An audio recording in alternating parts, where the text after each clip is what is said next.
Good evening. Welcome to Transitioning into Wholeness. I'm your host, Algerina Pringle, and I'm about to share this real quick.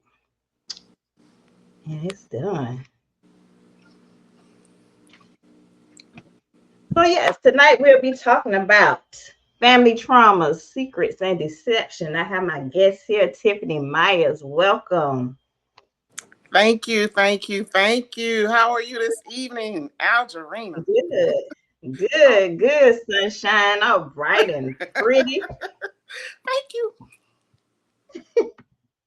Like I said, today we're going to talk about family traumas, family secrets, and the deceptions family have. But before we get into it, I'm going to let my guest Tiffany introduce herself, tell us about some organizations, books, anything she has going on, and how you can get in touch with her. Hello, everybody. I am Tiffany Myers. I am the caregiving and transformation coach. Yes, there are several dimensions to what I do. I'm a caregiver coach because I was a caregiver. I have been a caregiver, and I have a passion for and a voice for caregivers because a lot of times caregivers don't speak out. They don't voice what they need. They don't have a community, and I am that voice. So I'm bringing more awareness to what caregivers need, whether you're a caregiver to your child, your spouse, your parents, no matter who you are. And I'm not talking about the caregivers that get paid for it. I'm talking about the caregivers that are at home that are doing this day in, day out without pay, without thanks, and a lot of times without a voice or being able to be heard. I'm also a transformational coach. I am your in the face, your voice of truth, the one who will tell you the hard thing that you may not want to know, you may not want to hear, or you may not want to acknowledge. But I am the truth and the voice behind how you need to, when you need to, and where you need to transform, being that accountability partner that you do need. A lot of times coaching you through that, coaching you through with truth, coaching you through with compassion, even though it may seem hard and may feel hard or bad sometimes, but coaching you through those hard places so that not only are you accountable, but so you're getting to the point and place where you want to get to. I am an author. I am a speaker. I am a minister, and I am all of these things. But it's only by God's grace that I am all of these things. I have my first introductory book, self-published, was Dear Sons, and then I did a republished version, Dear Sons: The Rebirth. And the reason I did that, this book is basically a love letter to my sons, telling them be better and not bitter, because I raised them a certain way after they told me how I had raised them and how they felt about it after they were pretty much grown. After I got out of my feelings, finished clutching my pearls, basically what I did, I went through therapy, deliverance. And what that showed me was you can be better. You don't have to stay in a bitter place. You don't have to stay in a broken place. You can become better, but you can also tell your story, because a lot of times your story is not just for you, it's for someone else so that they can be better. They can know that not only is someone going through, had gone through, but not only you can go through it, but you can overcome it. Yes. So that's who I am. And through my caregiving, I created a caregiver journal. The caregiving journal is one where I created, it has prayers in it. It has a coloring section. It has stickers in it. It has a brain dump section. It also has a budgeting section, the things that I needed when I was going through caregiving, but I didn't know what I necessarily needed. And once I got to a point where I stopped, I realized somebody else was going through this and somebody else need help. I created it. And I created it. The reason I created prayers was because sometimes you can't pray through your situation whenever you're in the middle of it. Whenever we're in the middle of process, not only does it hurt, and not only is it a place where it's hard, sometimes we just need something like a journal. And it's not your regular journal, because some journals you just write in. Some journals have some, nice, beautiful quotes. I won't take anything away from it, but this journal is different. It is not only for the caregiver, it's for the person who has a caregiving heart that needs to take time for self, needs that breather. And one of the things in the caregiving journal is sit and breathe, stop. Mhm. Because a lot of times we don't stop. So those are just a few things about me. How can they get the book and the journal? Listen, they can go to Amazon and you can get the book. You can get both books, the first version and the second republished version. You can go to Amazon. If you don't want to go to Amazon, you can always come straight to my website, Tiffany L. Myers. That is www.TIFFANYLMYERS consulting.com. You can come straight to my website and you can order not just the book or the journal. You can order both. You can order all of them. I even have a self-care. I have a journal that matches the Dear Sons book, because a lot of people told me as they were reading the book, they were also journaling. They were also writing in the book because it was a trigger to them, or they were learning things as they were reading as well. So not only was it therapeutic, it was something that they wanted to take note of. It was something that they wanted to go back and, like I did, I had to apologize to my sons because there were things in my childhood that were embedded in me, not because of my parents, but because of what I went through. And I know we're going to get in it tonight because we're talking about family secrets. We're talking about deception, and we're talking about what those things breed, lead to, and can cause, not just in you, but in the people around you. So yeah, that's how you can get in touch with me. And if you want to just give me a call, if you want to reach out on Facebook, if you want to reach out on Instagram, if you want to reach out and just say, hey, Tiffany, can I order your book? It is cheaper because things cost. So if you go through my website, you're going to pay the price, and you're going to pay shipping because I have to ship it. But if you reach out directly to me, I can send it directly to you. If you're in the Columbia metro area, I may be able to meet you, and I can just, sometimes people need a hug. And also, if you're locally here in Sumter, South Carolina, right, you can stop by Vibrant 3632A Broad Street, and you can pick up your copy of Dear Sons and the journal here at Vibrant Sense. That's right. That's right. She has copies, guys. So yes. So all right, it's time to jump into it. Let's dive into this. So when we talk about family trauma, trauma is that effect that something that affects the entire family. Just because it happens to you, or something that you and one particular other family member are dealing with or are going through, it affects everybody, the whole family unit. And it's often discussed in a conjunction with generational trauma, or trauma that is passed through generations, whether it's cause of the trauma is a one-time thing or a series of occurrences. That's right. Traumas is often difficult and understood to defend against at that time. Mm-hmm. So before we deep into the secrets and the trauma, what is your perception of a family? So my perception of family, a lot of times people think that family is just blood. Family to me isn't just blood. Family to me means either it's a biological or it is a relational connection that you have with somebody. It is a bond. It is a close knit. It is someone who you can rely on, people that you can count on.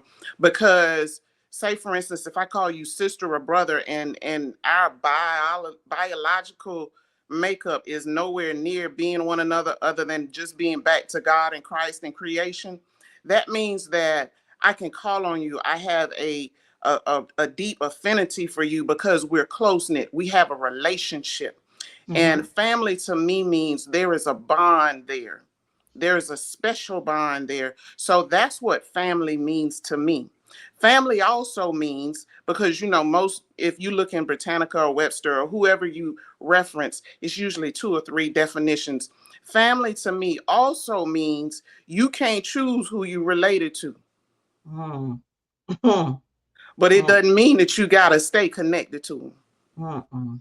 So that's the thing with family. Family doesn't always mean we're related.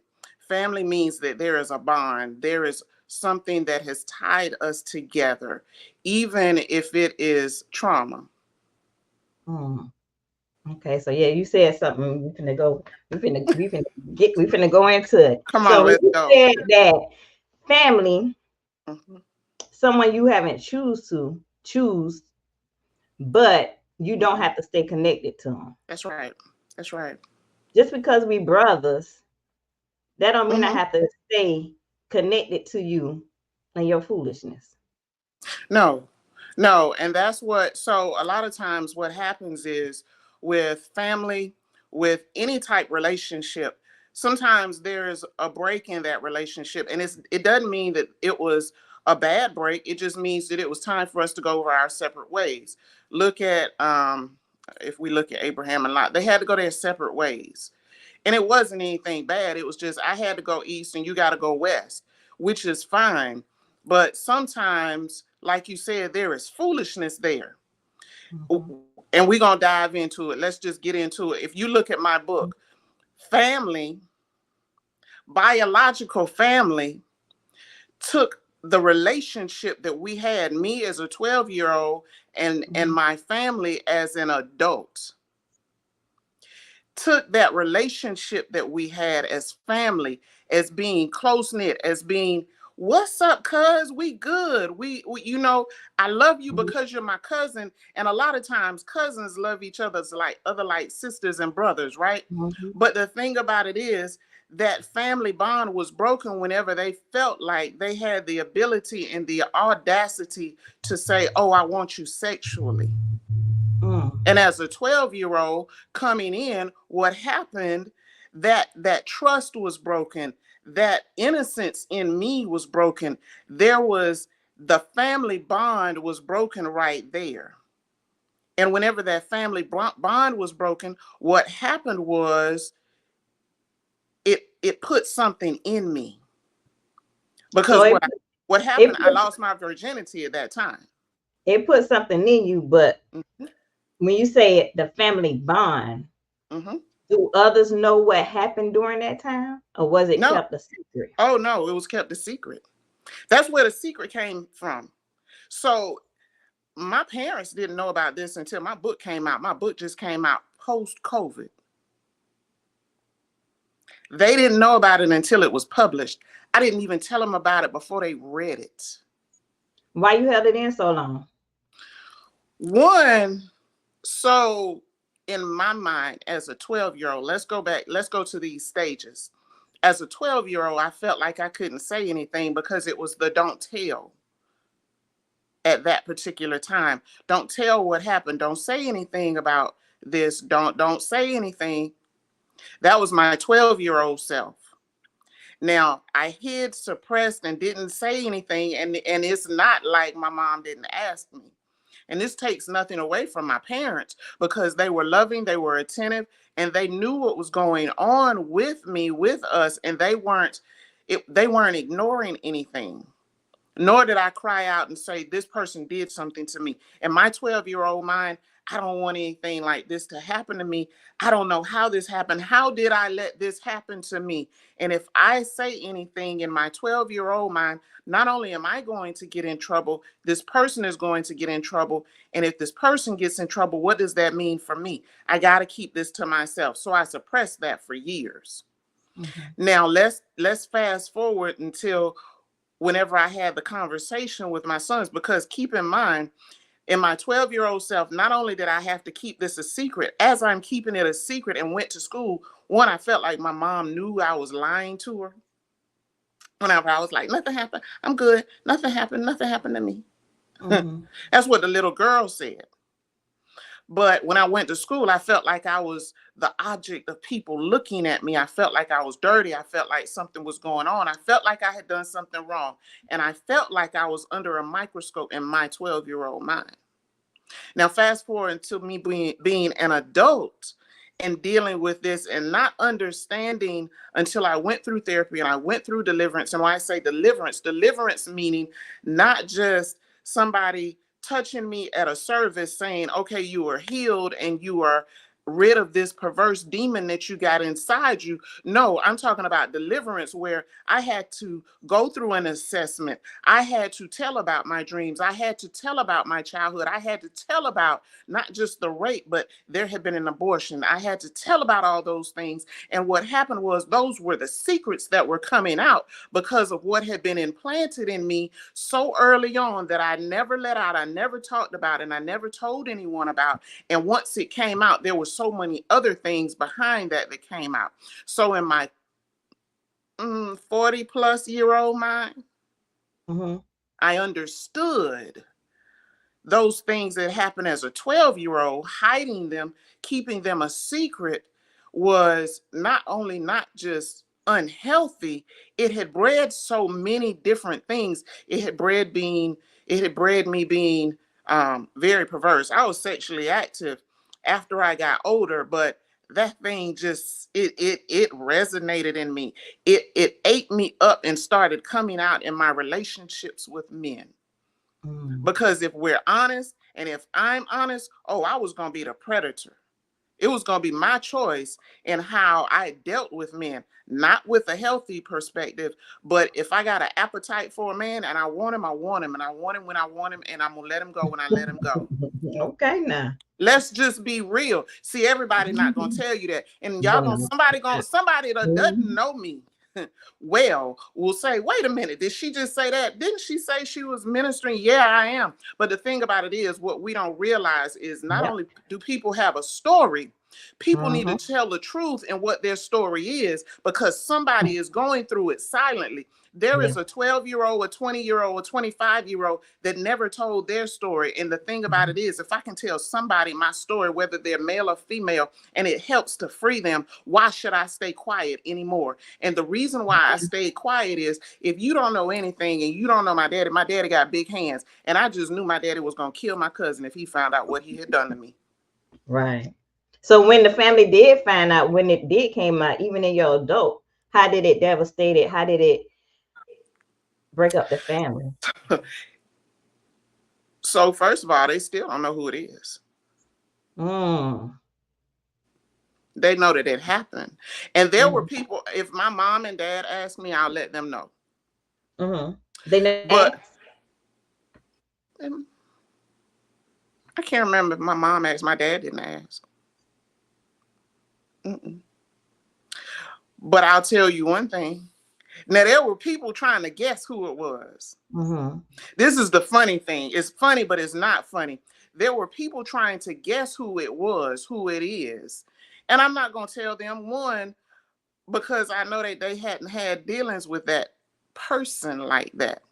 So it does them no good because they were being messy. See, that's the Mm-hmm. thing. We got to understand how messy people can be whenever they just want to know something, to Mm-hmm. twist it, to see, oh, Yeah. who is this and what else Right. or what.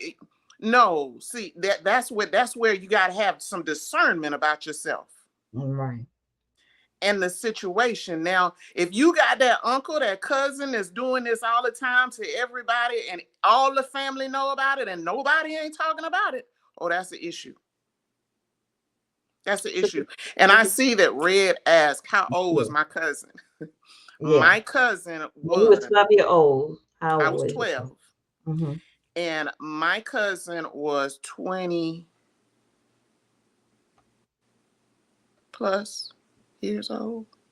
Mm-hmm. And Yeah. that was y'all was close before that happened. Was We were y'all? cool. We were cool. So the thing about it is with my family, we're a close knit family. We're a Mm-hmm. very close knit family. So it was nothing for family to come over and, hey, what's going on? How y'all doing? Whether my parents were home, whether they weren't home, it was nothing for that because it was always, this is family. Mm-hmm. There was never a there was never a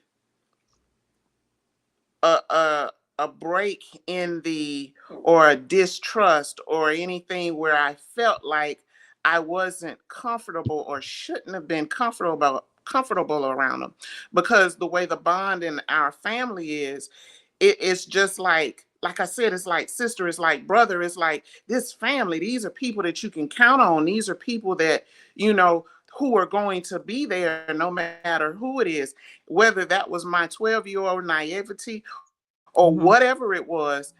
That's family. There Right. was no distrust. There was no distrust until that particular day. So how close were y'all? How cool were y'all before this Oh, it was happened? cool. You know, it was like Y'all used I, to hang out, chill together. I was 12. I wasn't hanging out with nobody. cousin hanging out at the I was crib. 12. We would have family get-togethers. We would have outings and everybody would be together. So it was nothing like, there was nothing to worry about because, that's family. Everybody takes care of everybody. Mhm. Think about whenever I ain't saying exactly how old I am, but I mean, I don't look my age. But in that day, hey, don't, hey, but in that day and time, what was going on was, you know, it's just like I can go over to my aunt's house or my cousin's house or the family's house. I can go to my grandparents' house and we just having fun. We're out playing. We're out in the yard. If somebody is cooking, we're doing what we're doing. We're having a good time because that's Right. what family does. If I go So, over to somebody's house, it wasn't a thing. so when the incident occurred, the very first time it occurred, was it a family gathering going on, or Mm-mm. no? No, it was just, oh, I'm gonna drop by the house. And you was just I you was at the by house? myself. I was home by myself. I was And home by myself. It was when one of he those. approached you in that way, what was your reaction, and what was your feeling, if you can remember at that time? Like, was you scared, or was you like, I was comfortable. you That's was? the thing. Trusting, Mhm, comfortable, and that's the thing. This is why we have to. And I say this.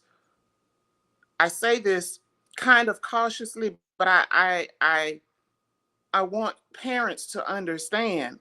Sometimes we'll leave our children, but understand who you're not only leaving your children in the house with, but mhm, also leaving and who came by, who comes by, what are they doing? Because I felt comfortable. And in those moments you asked about that. And the thing about it is going through the deliverance made mhm, me realize these feelings and things that were going on because some of these things were suppressed and I didn't acknowledge it. And I mhm, felt like I felt guilty because at the time it was okay. So say for instance, you talking to your cousin, we having a good conversation. Hey, what's going on? Where's the family? What, blah, da, da, da, da. I didn't right, know he was picking me at that time to figure out right, where everybody was and to figure out what time frame and how long he had. So, mm, and then as he started getting closer and think about it like this, I'm gonna be truthful again. So this is a truthful, transparent moment. Whenever somebody and you 12 years old and your hormones start to kind of get ignorant at that time, you because become this curious. is this is life. This You're is life. curious. This is, yeah, you You're curious. And curious. the thing about it is your body starts to do stuff and you start feeling Mhm. stuff and you're like, oh, okay. Right. But you don't know that you know that it's wrong, but you're feeling this thing. And it was like, oh, and see, that was another thing, being ashamed of even having to have felt like this. One, having felt like this at 12 years old, having felt like this, and this is a family member, having felt like this, and then my virginity was gone. Mhm. How in the world? And see, that's a lot for a child to handle because not only are you feeling these feelings, how do you explain to your parents? Oh, I let him feel on me. I let him touch on me. Because at 12 years old, yeah, boys touching on you now. I was a tomboy by heart when I was young. Look, I could run with the boys and not only run with them, I beat them. you know. So it was nothing for that to happen, but to have somebody touching and feeling on you and your hormones are starting to develop and hold on, wait a minute. So there's that shame that comes with that. And let's talk about this because a lot of people might say, well, she might have daddy issues. I ain't have no daddy issues. Not only Mhm. am I a daddy's girl, my daddy loved me. My daddy loves me to no end. So I don't have a daddy issue. I didn't have an issue with attention. I didn't have a I'm missing my mama because both of them in the household and they loved us and they cared for us and they nurtured us. So it wasn't any of Yeah, that. 'cause some stuff This we be introduced ain't had nothing to do with the inside the house. We nothing. be introduced to Mm-mm. stuff inside the At house. It all. That's comes right. inside. That's Yeah. right. So like, That's right. and it don't even have to be a cousin or nothing. You got nowadays how this school system set up. Hmm. In schools, the boys touching the girls, or the girls That's touching the right. girls, and the boys touching the boys. That's right. That's going to right. the bathroom on breaks, and That's they right. open it up, touching and stuff, and now they becoming curious. They like this thing, Exactly. and they don't even know what it is they liking. You don't know. And the thing about it is, think about it like this. So you open that door Mm-hmm. and think about it. I opened that door, not just the door to the house, but the door to for all of this stuff to happen. And then once he left, it was like, oh my God, what just happened? What just happened? And right behind that, and I saw a question where Yeah, I Monica. We're think gonna come back Monica, to Monica. Yeah, go yeah. ahead. I'm gonna come But back the to you. but the thing about it is, what I was like, what just happened? Oh my God. And you can't get it back. And one of the things, I think I put it in a book. I believe I put it in a book. But one of the things that happened was as he left, and I was looking down the road, only thing I could think was, I can't get this thing back. Mm-hmm. I can't get my virginity So back. at 12 I years can't get that old, back. at 12 years old, do you realize what really happened about the virginity thing? You knew what was going on I at knew that it. time. When you say you thinking I can't get that back, Mm. but is that a reasonable saying that a 12-year-old would even think about something like that?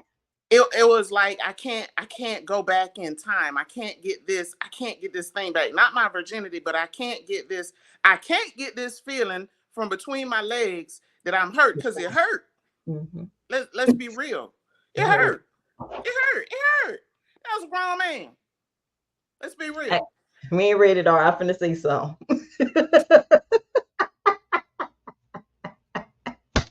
Don't you say I'm gonna be good. don't you say. But it hurt. It hurt.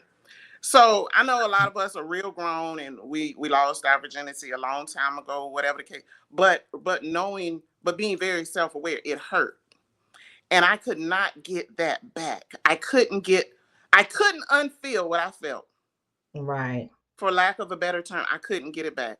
I couldn't go back in time. Like, right. how did I let like these were 12 year how in the world did this just how did I let this happen? How in the world how did we get here? So, did it happen? Let's answer Monica's question real quick. Do Mm-hmm. you feel your silence allowed him to have other victims? It may have, but I'm in the state of South Carolina. I would say probably no. Probably no here, but maybe somewhere else. I could have. Could be. So Because it happened more than one oh, time with you. it happened one and almost half another time because he had come by again. He had come by again, and my grandma saw something Mm. that didn't sit well with her. Um, and then nothing else ever happened. Nothing Mm. else ever happened. But the bad part about it was that one time. It was that one time.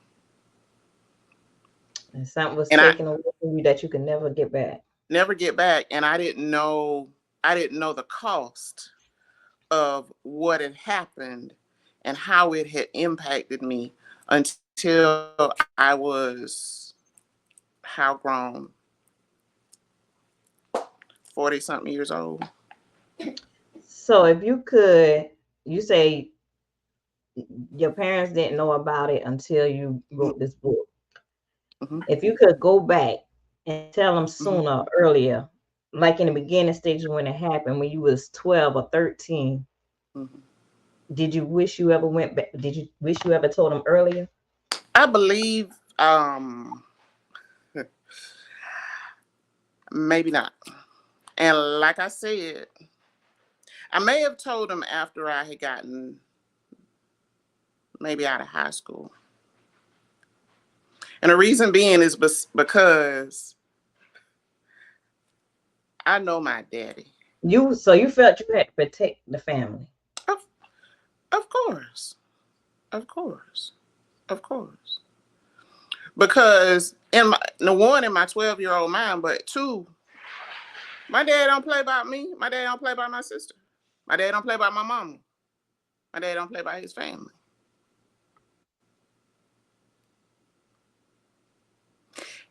And that's one thing I can't even sit up here and play about. I appreciate that. Right. Because my dad is a man's man and he plays no games. And I'm the same way. I don't play about who I love. Simple. Mm-hmm. I just, Right. you That's know, them. yeah, yeah. So So I may have told it earlier, but at that time, you know how I say sometimes I'm 5 minutes from delivered. so before you even got to even thinking about writing a book, at what point you felt that secret needed to come out? I knew the secret needed to come out when I went through deliverance. I was thinking it may have needed to come out before then, and it had came out a little bit. I can't remember. No, it come out a little bit before then because I had shared with um I had shared with my husband that I had gone through that, because there were things that we were going through that I realized, man, listen, there are some things that, like I said, I wanted who I wanted when I wanted and how I wanted them, and I would let them go when I wanted them to be let go. Mm-hmm. I realized that wasn't healthy. Right. It's controlling, but is that control? Is that really control? No, you're hurting people. You may be hurting yourself. You know. So Um, you think because of the control was you here? I'm Okay, here. so you think the control that was taken from you at 12 years old, when you was treating men like this, you had to get all that control back. You had to Mhm. be in control. I had That's to what. be in control. I had to be in control of the situation. I had to be in control of the relationship. I had to Mhm. be in control of my body. If I gave it away, if I wanted to give it away, if I didn't want to give it away. And keep in mind, even though I said I want what I want, when I want it, how I want, who I want, and I want when I want to let them go, it didn't stop me from having very, very, very strong sexual, not only just desires, but appetite, Mhm. which which opened the door to a curse. Opening the door to the curse also led to so much more. So the thing about it is, we don't realize what it is and how it is that we're paying whenever we open either the door, or we never, like you said, we never share it, we never talk about it, we never, not only just get over it, we never acknowledge it. Mhm. And a lot of times that's You, what we do because we just mm-hmm, try to tuck it under the rug and think, exactly. oh, it just go away. It'll just, And it mm-mm. might go away for No, a moment, but that stuff resurfaces back. it'll lay dormant. It lays dormant. It lays dormant until you get good and comfortable. You think your life is going just amazing. You get to a point where it's like, oh, life is good. I'm good. Mhm. You singing that song, and Okay. then hear that thing come up, and it kicks your behind. Mhm. It kicks you right in your back. And you ain't got no choice but to face it. You face it. Either you face it or you flee from it again. And then, this is the biggest part. You start blaming other people. Mm. Mm. Now, why do we do that? We do that because we don't want to face the hurt. We don't want to face the pain. We don't want to face the reality of what those past actions bred. And then we don't want to face the demon. Let's just be clear. You don't want to face the demon because by the time you face it, it went from something this small to something humongous. And Mm. then it might not just be impacting you, it's probably impacting the other people that you have been in relationship with. Think about how many things this traumatized us. And then instead of us dealing with it, we take it out on everybody else. Mhm. Understand, me having that rape in my 12-year-old self led to me being very promiscuous. Let me be clear, very promiscuous. You know, some people be like, "Oh, you was promiscuous." A hoe. I had hoish ways. I didn't see, everybody is not gonna be transparent like that. That's right. Everybody, You tell it. Yep. some That's people it. act like they went straight from their household to being a Mm-mm. nun, to being a preacher, a pastor, Right. evangelist, a prophet, Tell it, and they child. act like Yep. they ain't got no past. No, no, no, no, no. I can praise, but I promise you, I had a past. And my Mm-hmm. past was, and I'll say it in a minute, my past was about 5 minutes ago. Mm. But the thing about it is, I was in pain and didn't acknowledge it. I was Mm-hmm. in a place where it was, it was determining my, it was determining all of my relationships and how I dealt with them. You know, and people don't, maybe they don't want to acknowledge what their past was Mm. because they don't want to deal with it in their present. I had to deal with it because it Mhm. was hurting my children. My son sat up in the kitchen and told me how they felt about how I raised them. Mm. Let me tell you something. Whenever your children tell you, and you've been doing the best that you possibly could, I mean, I'm talking about the best, Mm. and they tell you how you raised them, and you feel like they just gut punched you, Mm. that thing hurts. Oh But the yeah. thing about it is, instead of sitting in that hurt and keeping that against them, what I had to do, I had to realize, what role did I play in this and where did it come from? Now the outcome may have been different, and I'll say this, in everything that happened, I had to go through that rape because there are some things that made me who I am now, and I wouldn't be Mm-hmm. able to speak on some of this, and I wouldn't be able to boldly speak in this, because the thing about it is, as bold as I am speaking out about it, I was just that bold being in it.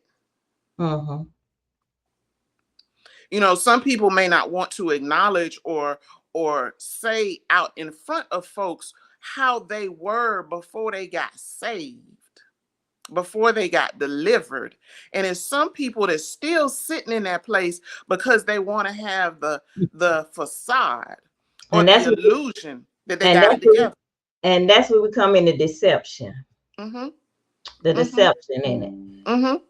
Because I was acting like, so I was acting like, let's just be clear, I was acting like a wife, I was acting like a mama, but I was really a broken, hurt, promiscuous 12-year-old who was sitting down as a little girl who couldn't get better.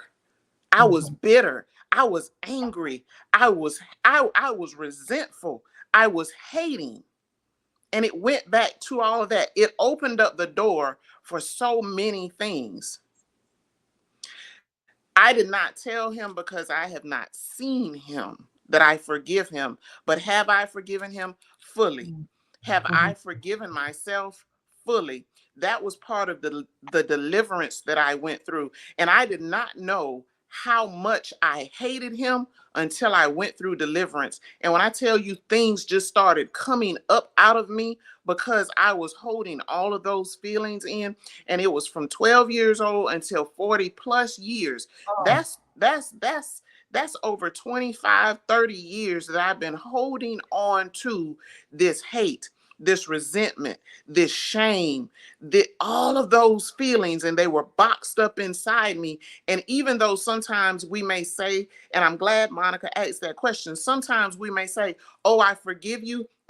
Let me tell you what happened with that forgiveness. Not on, like literally, I had no voice after I went through that deliverance because there was so much as far as emotion that came up in me that I didn't realize was sitting down in the bottom of my belly, sitting down in my DNA, sitting down in my body, that was literally killing me inside. And what I had done, I had bled all over my sons who I had raised, because we had this conversation and they were well over 18, 20 years old. How did they accept when they found out what happened or the things that you've been through? How did they respond to it? So keep in mind, some of the things that they went through, they were seeing, they were acting out in real life. Mm-hmm. They were real life participants for some of my foolery. But whenever they found out what had happened, whenever they found out that some of the decisions that I made came from a decision that happened way back when that I didn't let go, they not only, even though they told me how they felt about how I raised them, they loved me. Oh yes. They loved me, and they accepted my apology. Mm. And they also said, we know you were doing the best you could. Mm. Mm. Coming from your children, Mm-hmm. because at a point I was single. That just melts your heart. Coming from your sons Mm-hmm. to say, Mama, we know that you were doing the best that you could, even though we wanted to maybe go to another school, even though there were things that you couldn't do for us, even though there were things that you couldn't buy for us, even though we know you were trying the best you could, even though you made some idiotic decisions, we still love you.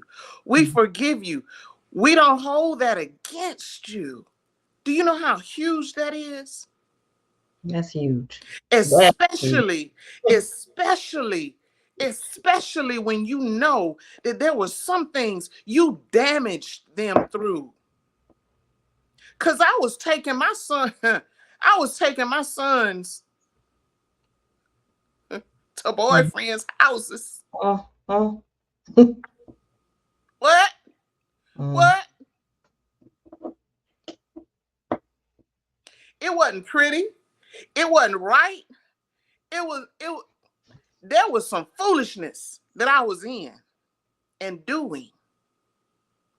Not only did God have the grace to keep me from losing my life in the middle of it, he didn't allow them to get hurt, so to speak, in my foolishness, Mm-hmm. aside from the psychological, the mental, the emotional damage and baggage that I put on them that I shouldn't have.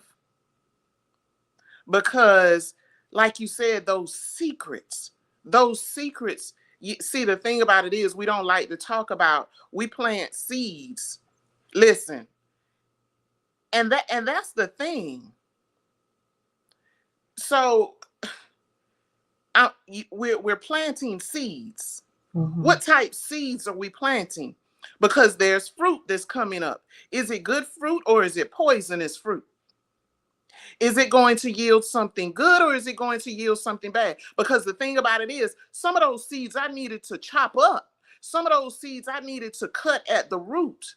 Because what was happening, I was planting, how are they supposed to treat the woman in their life whenever they get older? Because I Mm. can tell them all day long.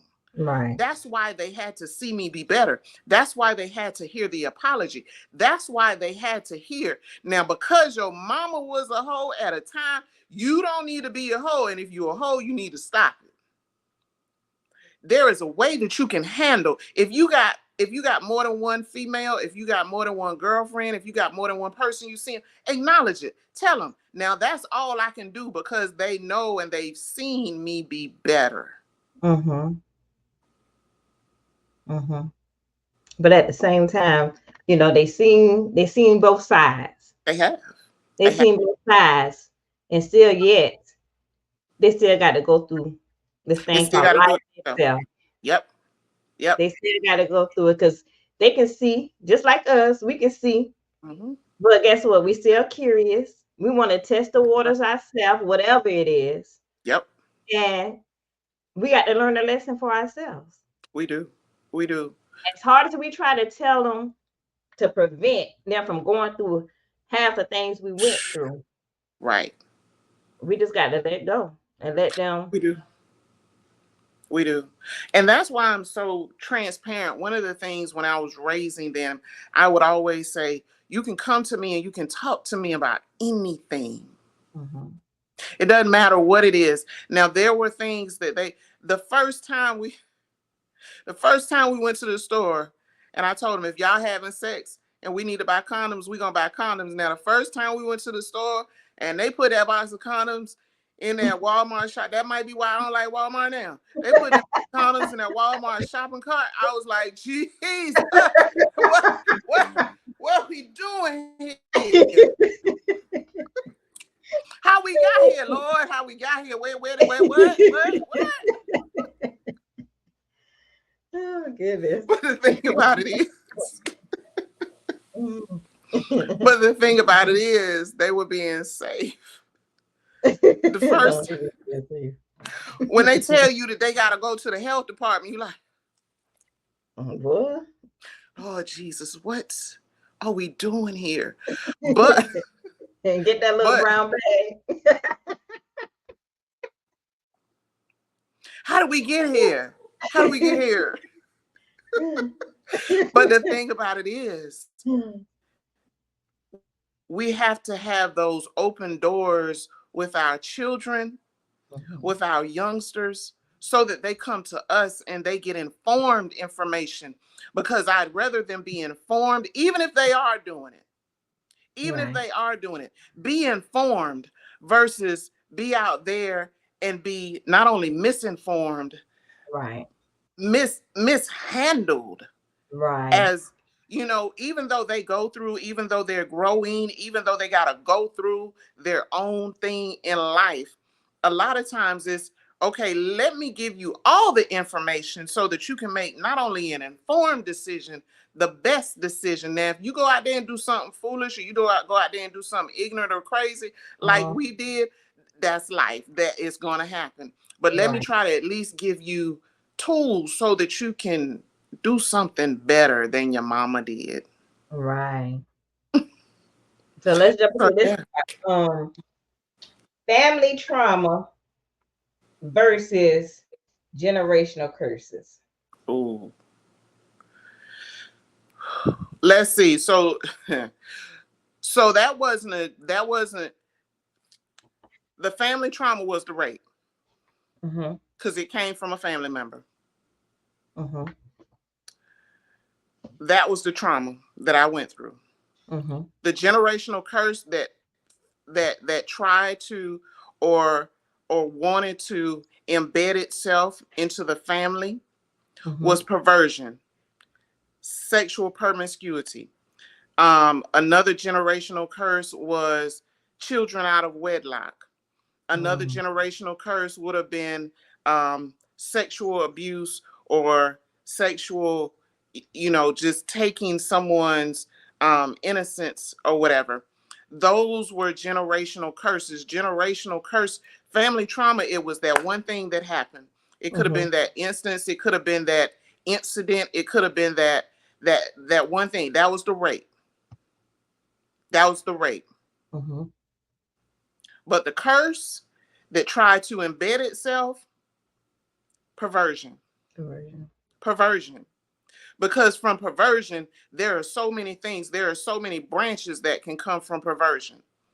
Like I said, being sexually active, having a whole bunch of children. Now, my children are with one father. Yep, I went back twice. But the thing about it is, my sons are blessings.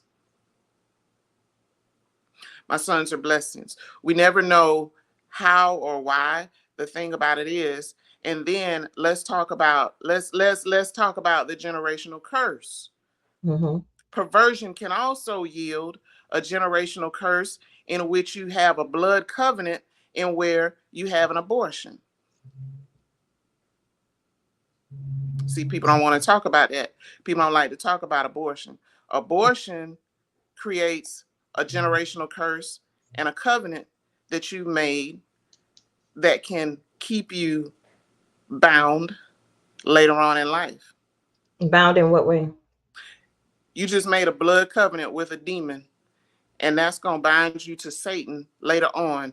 And there is something you're going to continue to pay for that thing.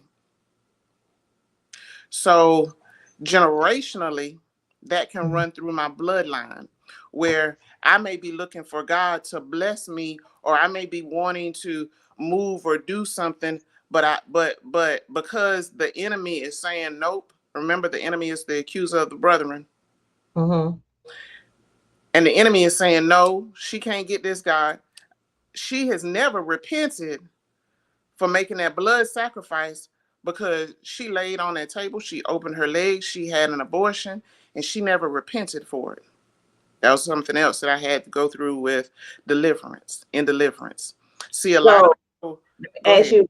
you so when you had that abortion, that's something you decide, and the father of that child, Mm-hmm. I'm just saying, he Mm-hmm. knows nothing about it. Oh, He no, even no, he know. no, I'm just saying, I'm Oh, just go this is ahead. my way. He knows nothing about it. Mm-hmm. Because sometimes we out here and they don't even know we got pregnant. We go around and get an abortion to cover it up. That's right. So That's right. what do that leave for this man? He didn't even know what he done got into with this lady. He didn't. All he know is they slept together. They've been a one night stand or whatever the case may be. Ain't knew she ended up pregnant. Ain't knew she went and got an abortion. What does that do on his end? So you mean to tell me what does God tell us? My people perish for lack of knowledge. Just because he don't know doesn't mean that he was innocent.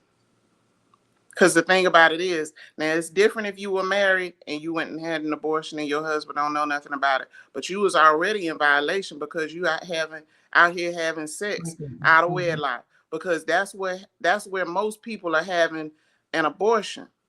Because Mhm. they having sex outside of wedlock. They don't want a baby. They don't want to get caught. They don't want the responsibility. Whatever your reason is. Now, yeah, we can talk about the people who may have gotten raped or who may have been violated. We can talk about that. But let's talk about the ones who are using, let's just be really real about this. Let's talk about the ones who are using abortion as a form of birth control. Right. Because that's what a lot of people are doing. Some people have had multiple abortions. Mm-hmm. And then let's talk about whenever you want to have a baby and you can't have a baby because your womb is tied up and you done had abortions in the past. Mm-hmm. So let's talk about, and I'm going to give you scripture because I know a lot of people are like, hold on, Tiffany, wait a minute. You talking about abortions and you talking about a covenant with, that you made with the devil or the enemy. Okay, y'all can go and read it. Leviticus 18:21. Go and read about Moloch and how that was a blood sacrifice of children that was done. That's a God, that's a deity that you should not have had a covenant with. And if you have had a covenant with, let me just help and educate the people. If you did have an abortion, you need to ask God to forgive you. You need to repent. You need to ask God to remove that covenant. You need to ask the fire of God to come and burn it up so that the brethren is not no longer accused. Even if you're a brother and you think somebody has had an abortion, if you don't know and you've been sexually active, you better ask God to reveal that thing to you. And if it's unknown to you, you are going to repent. You're going to ask God to forgive you. You come out a legal and binding contract with the enemy for that because you don't want that to be held against you, nor do you want anything in your bloodline, in you or your children, 2, 3, 4 generations down the road to be held up because you got a covenant with the enemy. Mm. Wow. So yeah. Mhm. So yeah, we don't like to acknowledge it. And I know somebody's like, hold on, yes, Mhm. wait a minute. There are things that we come into agreement with, and there are things that the enemy see. The thing about it is, whenever the rape happened, it opened the door to promiscuity, it opened the door to perversion. That perversion opened the door to so much more. And had I not gone through deliverance, I wouldn't be a minister today. I wouldn't be a prophet today. Even though I walk in the gift, nobody would have been able to hear me because my voice would have been silenced. Mhm. Understand, there are things that has happened to you because the enemy knows, Satan knows, and understands your value for the kingdom of God, your voice in the kingdom of God, how you can be used, the impact that you have, and the people that you will be able to help God or bring to the kingdom of God. Mm. So the family trauma, the secrets, the deception, the generational curses can run rampant through your family. If one, you don't acknowledge it. Two, you don't ask God to forgive you. Three, you don't just openly say, okay, God, show me what's going on, or show me why I can't get to my next, because you hadn't acknowledged what happened in your past. And think about it like this. Think about the parents of the people that's had abortions, and they don't even know about it, and they're bound where they are because they don't know what their parents did. Right. That was one of the reasons why I wrote Dear Sons. My Mm. sons needed to know what your mama did. That's not even talking about the other side of their family and their father. Mm. That thing go deep. It goes deep, and sometimes we got to ask for God to not just forgive us, but to forgive the other side, to forgive my mama and my daddy, my grandparents. Go back generations, God, and forgive those who did things against you, so it's not held against me. Mm-hmm. It goes deep. It It goes goes deep. deep. It That's goes good. That is good. it goes That deep. is, but y'all, she got more, a whole lot more in this book. She just scratched the surface I tonight. did. I did. So, so order the book, get the book, read the book, and you definitely will. Even though she telling her story, you will feel it. You definitely will feel it. And she, like I said, she just scratched the surface tonight. So you definitely want to get that. So yeah. Thank you. So last thing, Mm-hmm. the one that we don't even know that's watching, because there's Mm-hmm. one watching. Mm-hmm. You don't even know who that one is that's going through the family trauma. How Mm-hmm. can you encourage them on tonight? I want to encourage you by understanding you are not the only one. Not only are you not the only person that's going through this, speak to someone. If you have to call Algerina, if you have to reach out to me, understand that it's not always going to be like it is. If you can't talk to anybody, if you feel like you can't even make the phone call because somebody has their hand on your neck so badly, understand, talk to God about it. And I know this sounds so cliche, but understand, not only does God hear you, God will give you a way of escape. Mm, God will either have somebody come in your life, or God is going to open the door for you to not just get out, not just say that you have been going through a trauma, not just say that you have been and you need a way out. God is going to give you that way of escape. And baby, whenever it's time for you to take it, take it. Whenever mm, it's time for you to run, run. Whenever it's time for you to speak, speak. Whenever it's time for you to shout, shout. Because somebody is not just going to hear your voice, they are going to use your voice as a clarion call to know not only can you come through, not only can you overcome, not only can you push through, and not only can you be the voice, but you can be the face of what it was and be what it is. To mm, know that you have overcome, you have triumphed. And let me tell you something, I don't care who you are, your worth is far greater than anybody trying to beat you down and say that it's not. Your worth is far greater than anybody telling you what your past looked like. Not only is that thing trying to take you out, because if you realize the beauty that God has put inside you, you will mm, be unstoppable. You will be unstoppable. And that's what the enemy does not want you to see, realize, feel, or understand. And I stand here, sit here today and tell you 10 toes down. If God is going to bring you out, show you who you are, he is going to allow you to not only push forward, but be able to show somebody if she did it, if he did it, so can I. And I can move forward with nothing stopping me. Amen. That's all I got. Amen. Amen. Yes. And I thank you for tonight. And I love you. Thank you. I tell her all the time I love her. 'Cause, Love you back. Ain't nothing you can do about it. It's woo. nothing you can do about it.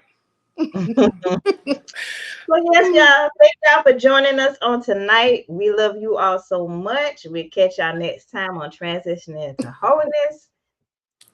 Be easy. Good night, y'all.